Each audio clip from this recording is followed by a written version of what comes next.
Bienvenue dans Private Equity Vox. Je suis Antoine Sage. Fort de 20 années d'expérience en gestion de fonds, j'ai créé PEQ pour offrir un service digital sur mesure à l'échelle de l'ambition des professionnels du Private Equity. Je vous propose un tête-à-tête avec les personnalités clés de notre industrie. GPs, LPs, régulateurs, prestataires et partenaires. Chaque invité nous parle de son expertise, de son parcours et de sa vision du Private Equity. Dans Private Equity Vox, toutes et tous sont les bienvenus tant qu'ils enrichissent notre vision du PE. Bienvenue sur Private Equity Vox, le podcast qui vous plonge au cœur du capital investissement, en explorant les parcours inspirants de ces acteurs clés. Aujourd'hui, nous avons le plaisir d'accueillir Estelle Delat, une figure emblématique du Private Equity en France et cofondatrice de Private Corner. Après avoir débuté sa carrière en tant qu'auditrice financière spécialisée dans les sociétés de gestion et les fonds d'investissement chez KPMG Audit, Estelle a occupé pendant 12 ans le poste de directrice administrative et financière chez 123IM, où elle a structuré les aspects opérationnels des véhicules gérés. En 2018, elle rejoint Alterdomus en tant que Chief Operating Officer, apportant ainsi son expertise à ce leader mondial des services aux fonds d'investissement alternatifs. En 2020, animée par une vision novatrice, Estelle cofonde Private Corner, une plateforme digitale pionnière visant à démocratiser l'accès aux investissements non cotés pour les clients privés. En seulement 3 ans, sous sa direction, Private Corner a levé près de 800 millions d'euros et établi un réseau de 400 partenaires distributeurs, témoignant de son engagement à rapprocher les investisseurs privés des opportunités autrefois réservées aux institutionnels. Aujourd'hui, nous explorons avec Estelle son parcours impressionnant, les défis qu'elle a relevés en tant qu'entrepreneur dans le secteur financier et sa vision pour l'avenir du private equity. Estelle, installez-vous confortablement et plongeons ensemble dans cet échange que nous souhaitons captivant. Merci Antoine. Je vous propose de commencer par du corporate à l'entrepreneuriat et en quoi cette transition fut inspirante pour vous. Est-ce que vous pouvez nous parler un peu de Private Corner et justement de ce qui a créé cette volonté entrepreneuriale ? Tout à fait. Alors, ce qui m'a inspiré pour créer Private Corner, c'est un constat qui était double, puisque j'avais à la fois la vision du point de vue de la société de gestion, de par mon expérience précédente en tant que DAF puis secrétaire général chez 123IM, et la vision de mes clients de l'époque chez Alterdomus, qui n'étaient que des sociétés de gestion qui s'adressaient à des investisseurs institutionnels et à des grandes familles. Et de part et d'autre, il y avait un enjeu qui était double de diversification. Côté wealth management, vous aviez des professionnels de la gestion de patrimoine et de fortune qui avaient des enjeux de diversification du patrimoine de leurs clients patrimoniaux, donc trouver du sous-jacent de bonne qualité à un bon prix et avec l'assurance d'avoir du reporting, donc du sous-jacent non coté, à titre de diversification et non pas de défiscalisation. Et côté société de gestion, un enjeu de diversification de leur base investisseurs auprès d'une nouvelle typologie de clientèle, les clients privés, à l'instar de ce qui s'était déjà largement développé aux États-Unis. Et donc, des fonds qui, naturellement, stratégiquement réfléchissaient à ces enjeux de diversification, mais sans changer leur modèle opérationnel et en maîtrisant au mieux leurs risques d'image. Et donc, l'idée m'est venue de se dire, on va créer une société de gestion couplée à une plateforme digitale pour se faire le pont entre deux mondes qui se parlaient pas ou peu jusque-là, qui étaient assez étanches l'un de l'autre, et avec pour ambition d'institutionnaliser l'expérience des clients patrimoniaux sur les actifs privés. Donc une fois qu'on a dit ça, eh bien, il faut prendre son bâton de pèlerin pour aller chercher un agrément AMF et il faut conceptualiser une plateforme qui permette de digitaliser tout le cycle de vie d'un fonds, de l'entrée en relation jusqu'au reporting pour tous les aspects d'actifs et de passifs. Et en ce sens, vous avez réuni une équipe aux compétences très complémentaires, me semble-t-il. Donc, j'ai deux associés cofondateurs qui ont des profils complémentaires aux miens. Donc, on a réfléchi, comme j'ai indiqué, l'agrément AMF, c'est très structurant. Voilà, très structurant, très cadré, bien qu'il ait fallu expliquer notre projet, mais à ce niveau-là, le Covid a été plutôt une aide qu'un frein, dans le sens où il était assez facile d'expliquer les enjeux de digitalisation à l'époque. Mais néanmoins, le projet étant assez novateur, il n'y avait pas de lien auquel se raccorder au niveau du régulateur. Et donc, il a fallu quand même faire preuve de pas mal de pédagogie pour démontrer l'intérêt du modèle et le fait d'avoir besoin de répondre à un enjeu de marché, qui était aussi assez identifié à l'époque à Luxembourg, et leur indiquer qu'il fallait aussi être vigilant à ne pas faire de Luxembourg une place hégémonique à l'échelle européenne, et que la France avait aussi sa place et qu'il ne fallait pas freiner les ambitions entrepreneuriales pour aller justement apporter des solutions aussi à l'échelle européenne depuis la France et pas uniquement depuis Luxembourg. Et puis côté plateforme digitale, on a analysé le marché à l'époque. Il y avait des choses qui existaient naturellement, mais qui ne nous permettaient pas de faire les choses qui répondaient à l'ADN qu'on avait déjà au niveau de l'équipe fondatrice de Private Corner, de faire les choses de manière la plus transparente et fluide possible, puisqu'il n'y avait aucun outil qui existait qui nous permettait vraiment d'avoir cette approche de l'entrée en relation jusqu'au reporting. Donc c'est à partir de ce moment-là qu'on a décidé de créer notre propre plateforme, et que nous avons développé la plateforme dans le même laps de temps où nous avons obtenu notre agrément AMF en novembre 2020 pour lancer notre premier fonds en février 2021. Aux côtés d'une équipe assez emblématique à l'échelle européenne, puisque notre premier fonds était un fonds qui exposait à la stratégie du fonds 7 de l'équipe Buyout chez Ardian.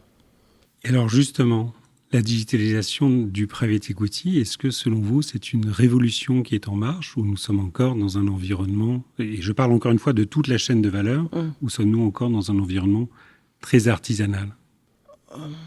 Alors, c'est vrai qu'en 4 ans, les choses ont beaucoup évolué, et de quelque chose de très, très novateur, de plus en plus, ça devient une commodité. Même si le chemin est encore assez long pour l'observer. Lorsque nous souscrivons aujourd'hui, on est exposé à une quarantaine de fonds sous-jacents. Et lorsque nous souscrivons à ces sous-jacents, je pense que je peux compter sur les doigts d'une main les équipes qui ont une approche digitalisée. Donc le champ des possibles est encore assez large. Néanmoins, sur notre positionnement à nous, c'est vrai que de toute manière, pour traiter des volumes importants, naturellement, ça a commencé par l'écosystème des clients privés. Cette digitalisation, elle commence par notre écosystème, et petit à petit, elle infuse auprès des sociétés de gestion qui s'adressent historiquement justement à des investisseurs institutionnels et à des grandes familles, et qui naturellement ont une base d'investisseurs assez limitée. Elle se compte en dizaines d'investisseurs, là où nous sommes en milliers d'investisseurs. Donc naturellement, il faut que la digitalisation aille plus vite à notre niveau qu'à celui des sociétés de gestion qui ont aussi une agilité qui va être moindre par rapport à celle qu'on a dans une structure à dimension humaine, et où vous partez de la feuille blanche, et où vous avez l'avantage justement de pouvoir anticiper la conceptualisation de vos opérations plutôt que de subir les enjeux de digitalisation auxquels on est tous soumis aujourd'hui. Et ce que vous évoquez est valable aussi pour les 400 partenaires distributeurs, puisque ces derniers ont eu historiquement, ont déjà dû faire face à avoir une structure digitalisée pour pouvoir distribuer des produits qui ne sont pas des produits non cotés. Et comment ont-ils accueilli justement le private equity d'un point de vue de digitalisation? Alors, encore une fois, la manière dont on a pensé les choses, c'était vraiment aussi du point de vue de nos clients, que sont les distributeurs, pour leur donner les moyens d'avoir une valeur ajoutée maximisée vis-à-vis de leurs clients patrimoniaux, puisque leurs clients patrimoniaux sont aujourd'hui multi-conseillés, multi-bancarisés. Et donc l'enjeu, c'était de se dire, on va penser le modèle pour équiper nos clients et leur donner les moyens, aussi bien en termes d'offres que de capacité digitale et de temps et de qualité de conseil, à travers notre plateforme, puisqu'on est dans un environnement qui est très contraint de par la réglementation. Et donc, l'enjeu, c'était d'arriver à faire des choses le plus simples et transparentes possible vis-à-vis d'un public assez peu averti sur cette classe d'actifs, où il y a des enjeux de pédagogie très importants vis-à-vis d'eux, pour qu'ils se sentent justement suffisamment légitimes et sachants pour aller conseiller à leurs clients de diversifier leur patrimoine sur les actifs privés. Donc aujourd'hui, le marché, il est quand même très, très hétérogène. Nous, il faut que notre plateforme puisse servir à la fois des distributeurs qui ont un niveau de sophistication plus important, tout simplement parce qu'ils ont eu une base de clientèle aussi plus importante qui les a incités, qui leur a imposé d'aller s'intéresser plutôt que les autres à la classe d'actifs. Après, vous avez des distributeurs beaucoup de distributeurs aujourd'hui qui, dans cet écosystème qui est aussi en phase de consolidation, clairement. Très clairement, qui s'installent et qui ont eux aussi besoin, partant de cette feuille blanche, d'avoir des outils qui soient les plus efficients possibles pour eux, puisqu'ils ne font pas que du non-côté. Ce sont les médecins de famille du patrimoine de leurs clients, donc ils ont une approche transversale sur toutes les classes d'actifs, de manière à leur apporter le conseil le plus adéquat possible. Donc, vis-à-vis d'eux, il faut avoir cette approche de leur dire « je vais vous outiller pour que vous ayez un accès simple et compréhensible pour vous et pour vos clients, et au-delà de cet accès, que vous ayez aussi les moyens d'avoir une vision consolidée en permanence du patrimoine de vos clients sur les actifs privés, puisque sinon, c'est trop chronophage pour eux de faire leur travail, et les lourdeurs réglementaires font que finalement, ils passent plus de temps à faire du regulatory qu'à faire du conseil et de la construction de portefeuille pour leurs clients. Donc c'était vraiment ce qui nous a animés dans les fonctionnalités qu'on a voulu avoir, et du point de vue de Private Corner, en termes d'efficience opérationnelle et de transparence, mais aussi vis-à-vis de nos distributeurs pour leurs clients, en leur donnant les moyens finalement d'être meilleurs que leurs confrères dans le conseil qu'ils peuvent apporter à leurs clients, et en tout cas leur donner des outils très puissants en termes de suivi de portefeuille de leurs clients, puisque ce qui est vrai à un instant T, il faut qu'ils puissent le suivre à l'instant T plus 1, T plus 2, T plus 3, etc.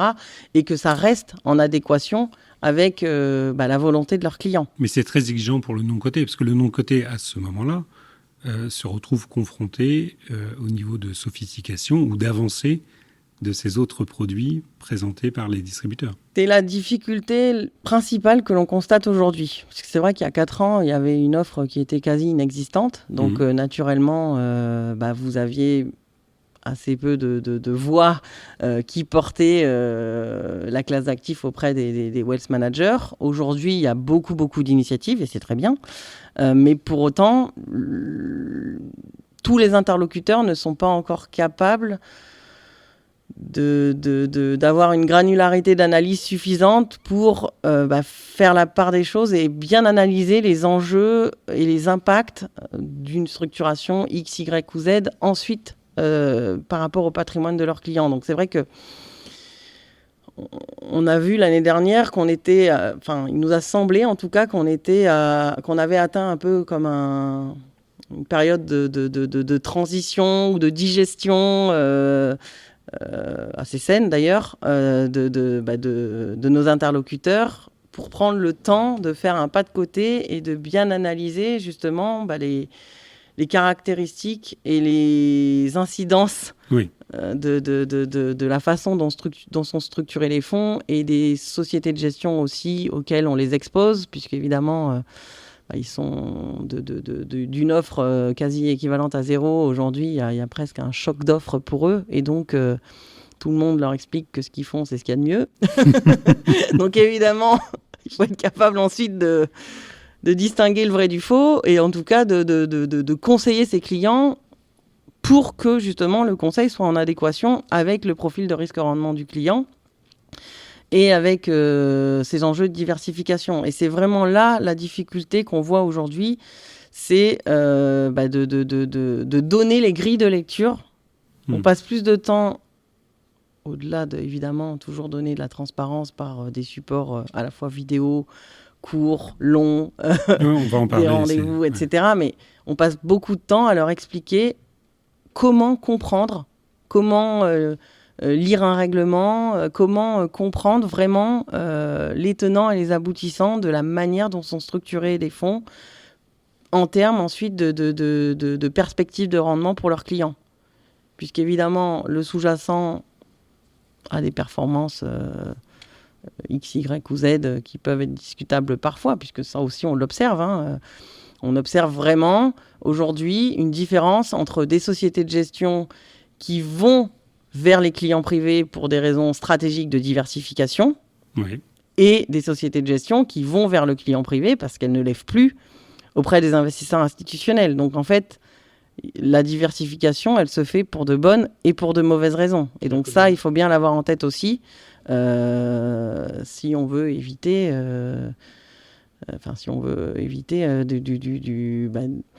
des désillusions et du service après-vente au niveau de la clientèle privée. Oui, parce que la souscription, en tout cas la conviction d'une souscription, n'est que le début d'un parcours. Ah oui, c'est vraiment pas du tout une fin en soi. L'accès, maintenant, c'est devenu une commodité, mais ensuite, c'est là que tout commence. C'est là que tout commence.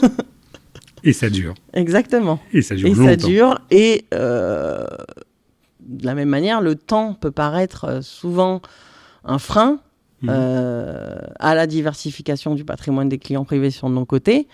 Alors que, de mon point de vue, c'est tout le contraire. Le temps, c'est un atout.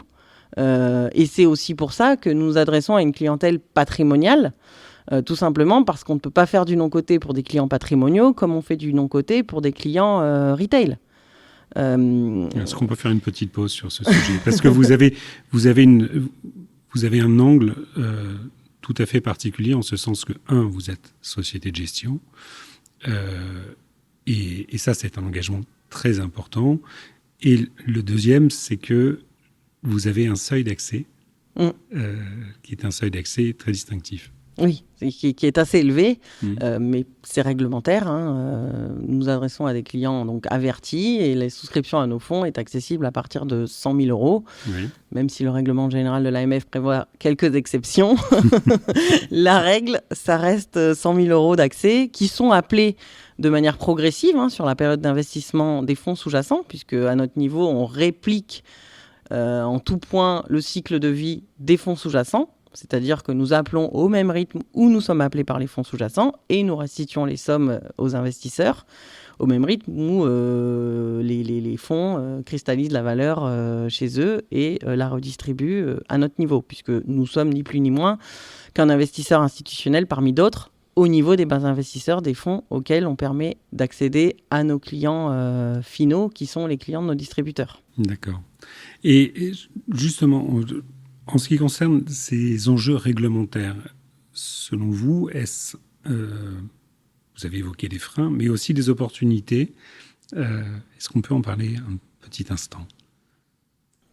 Sans réglementation, il n'y a pas grand-chose qui peut se produire. Donc, l'opportunité, c'est de se dire, on est dans un cadre réglementaire. De la même manière que je pense que le temps est un atout, je pense que le cadre réglementaire nécessite d'être présent, même si parfois il pourrait être un peu moins contraint, mais néanmoins, c'est une forme de protection pour les investisseurs. Donc, une fois qu'on a dit ça et qu'on est convaincu de l'intérêt de la réglementation pour faire les choses correctement, dans la mesure où je considère également qu'on a tous une responsabilité et un enjeu collectif de faire les choses correctement si on veut arriver à faire du non-coté une classe d'actifs à part entière dans le patrimoine des clients privés.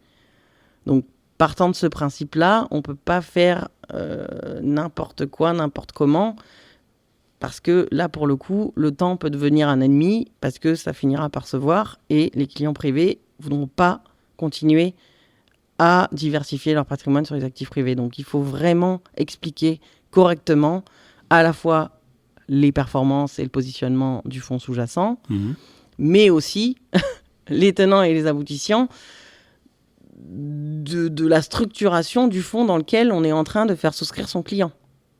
Et c'est aussi la raison pour laquelle nous avons une approche exclusivement B2B, convaincue que chaque maillon compte dans l'intérêt du client final. Et on ne peut pas faire sauter le conseil sur une classe d'actifs qui est aussi complexe et profonde que l'est le non-coté. Tout le monde a son importance et tout le monde a sa valeur ajoutée vis-à-vis du client final. Le client, il cherche à diversifier son patrimoine. Naturellement, il doit se tourner vers son ou ses conseillers financiers pour qu'ils puissent lui apporter le meilleur conseil et la meilleure proposition de diversification de son patrimoine. Parce qu'il y a du private equity, il y a de l'infrastructure, il y a de la dette privée. Et dans ces 3 classes d'actifs, vous avez ensuite des sous-segments. Donc, il va voir son conseiller qui se tourne vers la plateforme ou la société de gestion qui lui semble être là où les plus appropriés, qui eux-mêmes vont aller sélectionner les bons fonds pour les bonnes raisons, qui eux-mêmes vont aller choisir les bons entrepreneurs et les accompagner dans ce fameux temps long. Prendre le temps d'investir, prendre le temps de créer de la valeur et prendre le temps de la cristalliser au bon moment.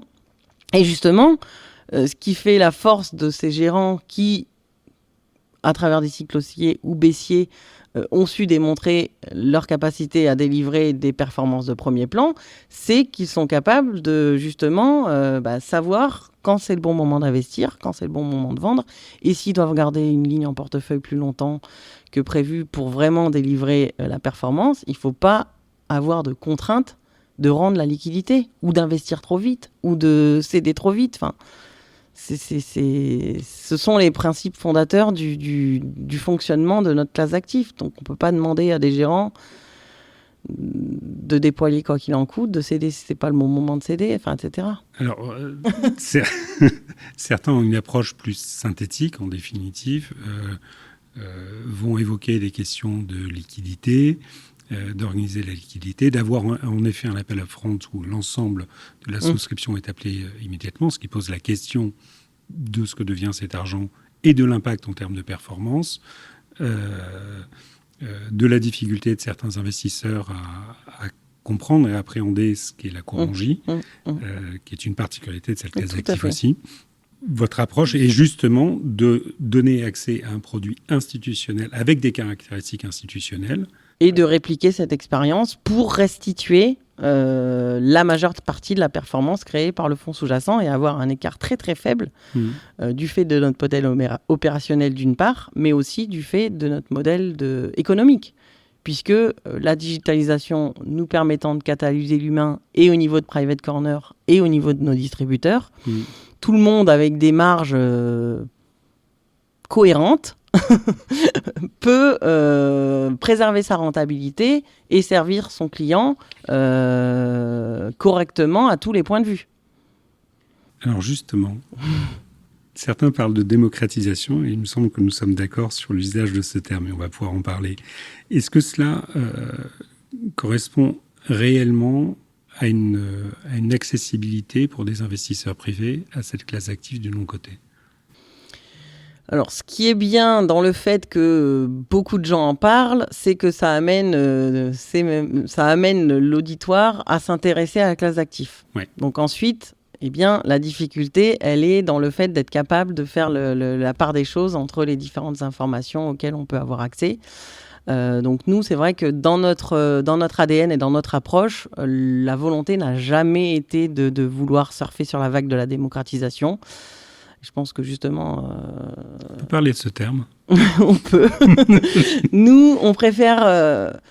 les mots ont un sens et on préfère dire qu'on institutionnalise l'expérience du client privé sur le non-coté, mais qu'en aucun cas, on veut retailiser l'instit. La démocratisation, si vraiment on veut utiliser ce terme, elle se pose au niveau de la démocratisation de la distribution de ces actifs non-cotés. Mais... me semble-t-il, pas une démocratisation dans le patrimoine des clients privés, puisque vous ne servez pas un client patrimonial de la même manière que vous allez servir la veuve de Carpentras qui va souscrire dans un fonds non coté à partir de 500 €. Donc en fait,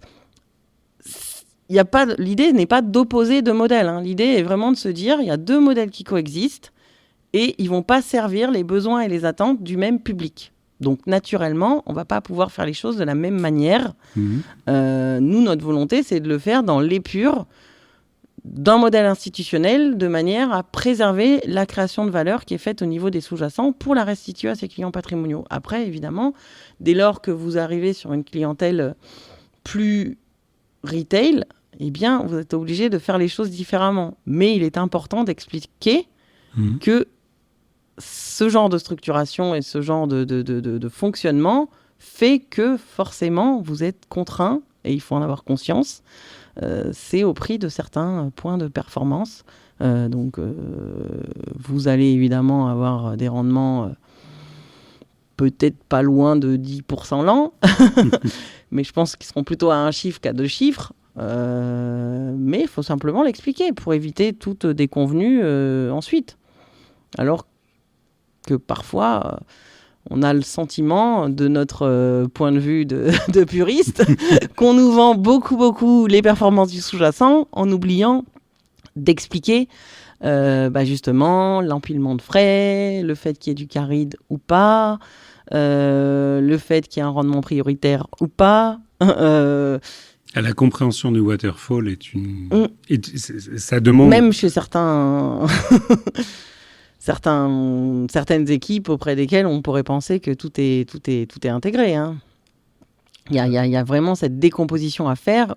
C'est pour ça que je dis on passe aussi beaucoup de temps à essayer d'éduquer nos clients au fait de savoir lire justement un règlement et le partage de la valeur au niveau des fonds. Alors justement, en termes de pédagogie, de transparence, quelles sont selon vous les clés d'un accès élargi au non-coté?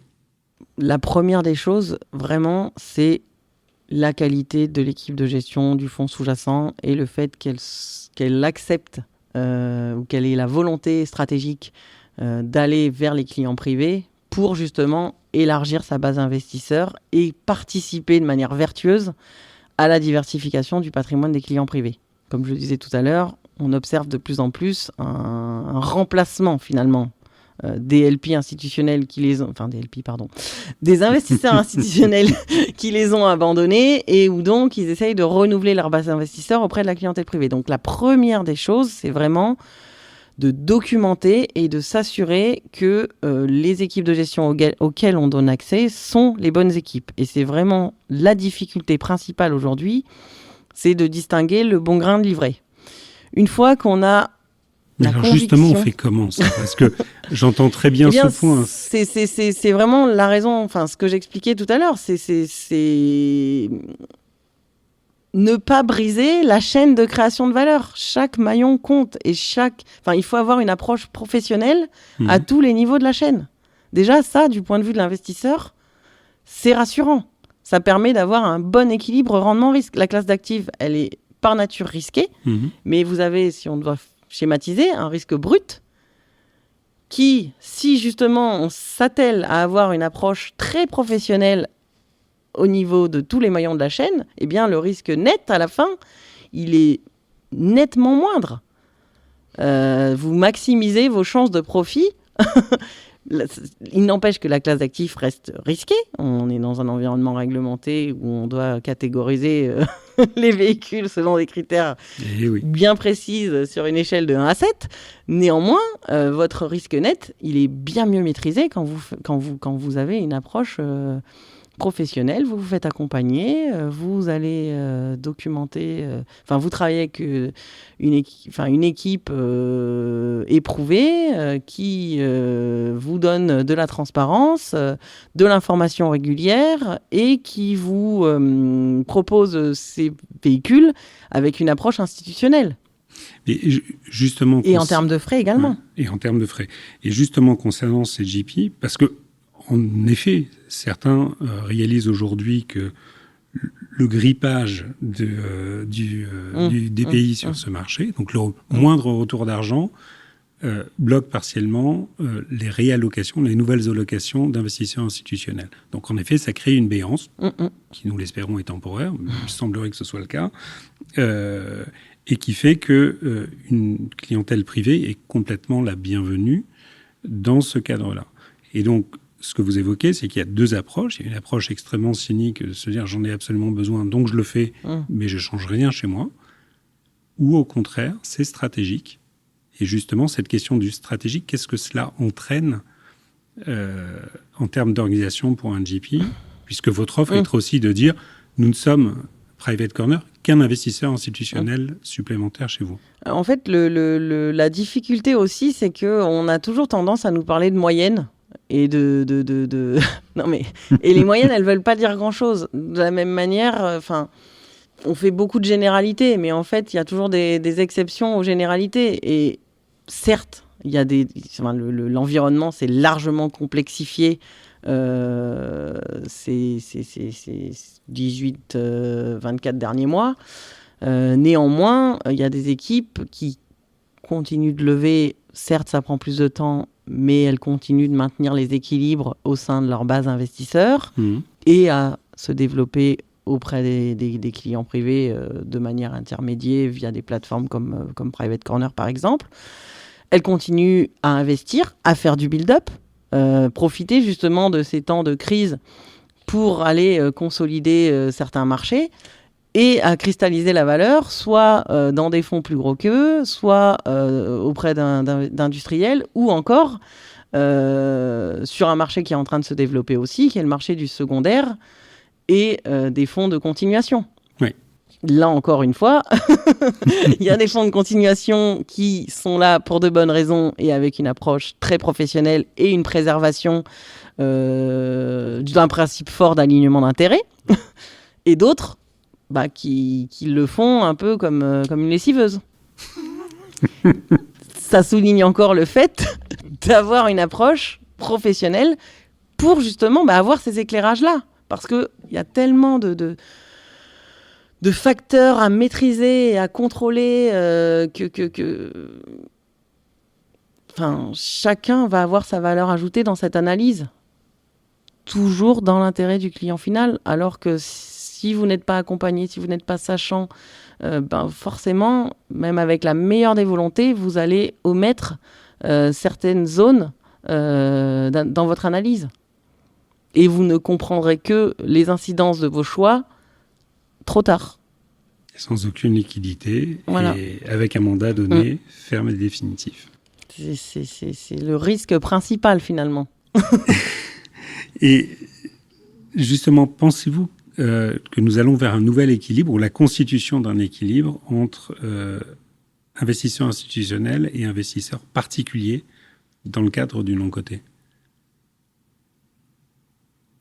Je vais le dire autrement. Vous avez démontré au marché, à cet environnement du private equity ici en France, qu'il y avait 800 millions d'euros d'allocation pour cette classe d'actifs. Tous les acteurs agréés à la MEF sont parvenus à les chercher. Et vous l'avez fait avec vos partenaires distributeurs. Exactement. Vous avez démontré cela. Ouais. Et justement, cet équilibre entre institutionnel et clientèle privée, avec en positionnant Private Corner comme un institutionnel supplémentaire ou complémentaire en tant que GP, comment est-ce que vous voyez la constitution de cet équilibre, que ce soit en termes d'information, de transparence Exactement, c'est ça. Je pense que vraiment l'équilibre, on a vraiment deux piliers, quoi qu'on fasse chaque jour dans notre environnement personnel ou professionnel, c'est le respect et la confiance. On ne peut pas envisager de partenariat quel qu'il soit sans avoir cet ADN-là qui vous anime au quotidien. Donc, les sociétés de gestion auprès desquelles nous allons négocier des allocations, sans elles, on ne peut pas faire notre travail. Donc, il faut être dans une logique de transparence et d'alignement en termes de préservation de la valeur et de professionnalisme qui correspond à leur ADN de professionnel et d'institutionnel. Donc, être capable de leur démontrer, c'est ce qui était la principale difficulté d'ailleurs au début, puisque on avait beau faire de belles promesses, il fallait être capable, avec le temps, de démontrer qu'on était capable de faire ce qu'on avait dit qu'on allait faire. Et c'est aussi une des raisons pour lesquelles on a ouvert notre capitale en 2023 à Armen, au travers leur société de gestion, pour que justement un investisseur tiers emblématique de notre écosystème crédibilise à la fois une équipe et un modèle technologique. Puisque eux, c'était un investissement stratégique pour eux. Ils ont regardé des plateformes à l'échelle européenne. Ils ont choisi d'investir dans Private Corner. Donc, au-delà du fait qu'on est dans un écosystème qui tient dans un immeuble à Cannes, donc qui reste assez, assez maîtrisé. Quand bien même assez important, le monde est très petit. Et finalement, les premières sociétés de gestion avec lesquelles on a travaillé, et Ardian notamment, sont aussi nos premiers ambassadeurs vis-à-vis de l'écosystème. Et donc, le respect, la transparence, la capacité à démontrer notre approche et notre ADN institutionnel est très très importante pour eux, parce que ce qui compte le plus pour eux, évidemment, c'est de préserver leur image. Ces sociétés de gestion, c'est de préserver leur image et c'est que l'on restitue la valeur qu'ils sont capables de créer aux clients qui viennent souscrire à nos fonds. Côté distributeur, c'est la même chose.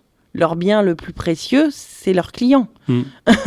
Donc, il faut être capable de nouer avec eux des relations de confiance dans le plus grand respect de leur profession et de leur base de clientèle. Donc, faire les choses avec le doigt sur la couture du pantalon, aussi bien du point de vue de nos distributeurs et de leurs clients que du point de vue des gérants auprès desquels on va négocier des allocations. Sans quoi, la chaîne, elle se brise et on ne peut plus faire... on est dans un équilibre instable, en fait. Bien sûr. Donc ça, il faut bien l'avoir en tête. Et toutes nos décisions... stratégiques doivent être animées par ces deux sujets-là. Sans quoi, demain, plus personne n'existe. Équilibre instable, en effet. Équilibre instable, en effet.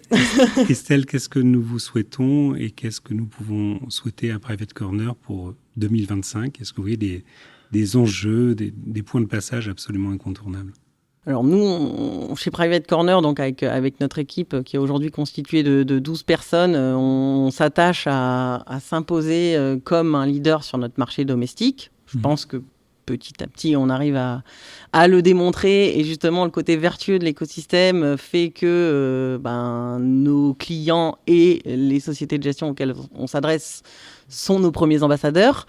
La deuxième chose, c'est justement, fort de cette position de leader sur notre marché domestique, c'est d'arriver à aller poser la première pierre à l'échelle européenne, dans un environnement compliqué aussi, puisque réglementé, et avec des marchés pays par pays qui fonctionnent d'un pays à l'autre, pas de la même manière. Donc c'est vraiment des sujets sur lesquels on travaille et où on commence à entrevoir quelques perspectives de développement, toujours dans une logique de collaboration avec nos distributeurs qui parfois peuvent être dans plusieurs pays, ou avec les sociétés de gestion avec lesquelles on travaille, qui ont aussi des enjeux réglementaires et stratégiques auxquels on peut les aider à répondre dans cet intérêt commun à aller contribuer à la diversification du patrimoine des clients privés à l'échelle nationale, mais aussi à l'échelle européenne, en apportant notre pierre à l'édifice.